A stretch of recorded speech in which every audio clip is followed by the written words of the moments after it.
ഏതൊരു വസ്തുവും ഉപയോഗിക്കുന്തോറുമാണ് അതിന്റെ മൂല്യം വർദ്ധിക്കുന്നത്. ഉപയോഗിക്കാതിരുന്നാൽ പിശുക്കന്റെ ക്ലാവ് പിടിച്ച നാണയം പോലെ അതിന്റെ മൂല്യം താഴോട്ട് പോവുകയുള്ളൂ. ഒരിക്കൽ ഒരിടത്ത് ഒരു വൃദ്ധനായ മനുഷ്യനുണ്ടായിരുന്നു. വളരെയേറെ പിശുക്കനായ ഒരു മനുഷ്യനായിരുന്നു അദ്ദേഹം. ഒരു ഇടിഞ്ഞു വീഴാറായ കെട്ടിടത്തിലായിരുന്നു അദ്ദേഹം താമസിച്ചിരുന്നത്. അദ്ദേഹത്തിന് കീറിയതും മുഷിഞ്ഞതുമായ വസ്ത്രങ്ങൾ മാത്രമേ ഉണ്ടായിരുന്നുള്ളൂ. പച്ചക്കറി കടയിൽ നിന്നും മറ്റും കിട്ടുന്ന പഴകിയ ഭക്ഷണ സാധനങ്ങളാണ് അദ്ദേഹം ഉപയോഗിച്ചിരുന്നത്. എന്നാൽ എല്ലാ ദിവസവും അദ്ദേഹം ഉറങ്ങുന്നതിന് മുമ്പ് തന്റെ ഉദ്യാനത്തിലേക്ക് പോയി അല്പസമയം അവിടെ ചിലവഴിക്കുക പതിവായിരുന്നു. ഇതെല്ലാം ഒരു കള്ളൻ അദ്ദേഹത്തിൽ നിന്ന് നിരീക്ഷിച്ച് മനസ്സിലാക്കുന്നുണ്ടായിരുന്നു. ഒരു ദിവസം കള്ളനും രാത്രി അദ്ദേഹത്തോടൊപ്പം ഉദ്യാനത്തിലെത്തി. അദ്ദേഹം കാണാതെ കള്ളൻ അവിടെ മറഞ്ഞിരുന്നു. അദ്ദേഹം ഉദ്യാനത്തിലെത്തി കുറച്ചു സമയങ്ങൾക്ക് ശേഷം ഒരു മരത്തിന്റെ ചുവട്ടിൽ നിന്ന് ചെറുതായൊന്ന് മണ്ണിളക്കി മാറ്റി അവിടെ നിന്ന് ഒരു സഞ്ചി എടുത്തു. ആ സഞ്ചി നിറയെ സ്വർണ്ണ നാണയങ്ങളായിരുന്നു. അദ്ദേഹം വീണ്ടും തന്റെ സ്വർണ്ണ നാണയങ്ങൾ ഒന്നുകൂടി എണ്ണി തിട്ടപ്പെടുത്തിയ ശേഷം തന്റെ സമ്പാദ്യം അതിൽ നിക്ഷേപിച്ച് വീണ്ടും അതവിടെ ഭദ്രമാക്കി വെച്ചുകൊണ്ട് അദ്ദേഹം ഉറങ്ങാനായിട്ട് പോയി.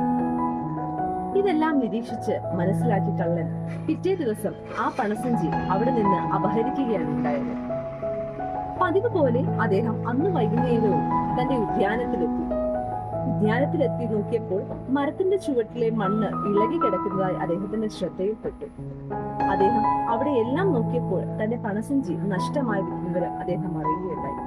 അദ്ദേഹം ഉറക്കെ നിലവിളിച്ചുകൊണ്ട് കരയുകയാണ് ചെയ്തത്. അദ്ദേഹത്തിന്റെ കരച്ചിൽ കേട്ട് നാട്ടുകാരൊക്കെയും ഓടിക്കൂടി. കാരണം അന്വേഷിച്ചപ്പോഴാണ് മനസ്സിലാവുന്നത് തന്റെ പണസഞ്ചി കള്ളൻ അപഹരിച്ചു കൊണ്ടുപോയി. കൂട്ടത്തിൽ നിന്ന ഒരു നാട്ടുകാരൻ അദ്ദേഹത്തോട് ചോദിച്ചു, താങ്കൾ എന്തിനാണ് താങ്കളുടെ നിധി ഇവിടെ സൂക്ഷിച്ചത്? താങ്കളുടെ സ്വർണ്ണത്തൊട്ടുകൾ താങ്കൾ എന്തുകൊണ്ടാണ് താങ്കളുടെ വീട്ടിൽ സൂക്ഷിക്കാതെ ഇരുന്നത്? അദ്ദേഹം മറുപടി പറഞ്ഞു, ഞാൻ എന്റെ സ്വർണ്ണ നാണയങ്ങൾ മുഴുവൻ, എന്റെ സമ്പാദ്യങ്ങൾ മുഴുവൻ ഈ മരച്ചുവട്ടിലാണ് സൂക്ഷിച്ചു വെച്ചിരുന്നത്. ഈ മണ്ണിനടിയിലാണ് ഞാൻ കുഴിച്ചിട്ടിരുന്നത്. ഇതേപോലെയാണ് നമ്മുടെ സമ്പാദ്യവും. നാം അത് ഉപയോഗിക്കാതിരിക്കുന്തോറും അതിന്റെ മൂല്യം കുറയുക മാത്രമേ ചെയ്യൂ. നമ്മുടെ സമ്പാദ്യമോ നമ്മുടെ അറിവോ എന്തുമായിക്കൊള്ളട്ടെ, അത് ഉപയോഗിക്കും തോറും മാത്രമേ അതിന്റെ വീര്യം കൂടുകയും അതിന്റെ മൂല്യം വർദ്ധിക്കുകയും ചെയ്യത്തുള്ളൂ. നാം പകർന്നു നൽകുമ്പോഴാണ് അറിവിന്റെ മൂല്യം വർദ്ധിക്കുന്നത്.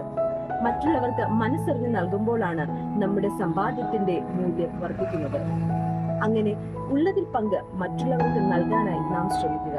നമ്മുടെ അറിവ് മറ്റൊരാൾക്ക് പകർന്നു നൽകിക്കൊണ്ട് അതിന്റെ മൂല്യം വർദ്ധിക്കുവാൻ ഇടയാകട്ടെ. Good thoughts, good life.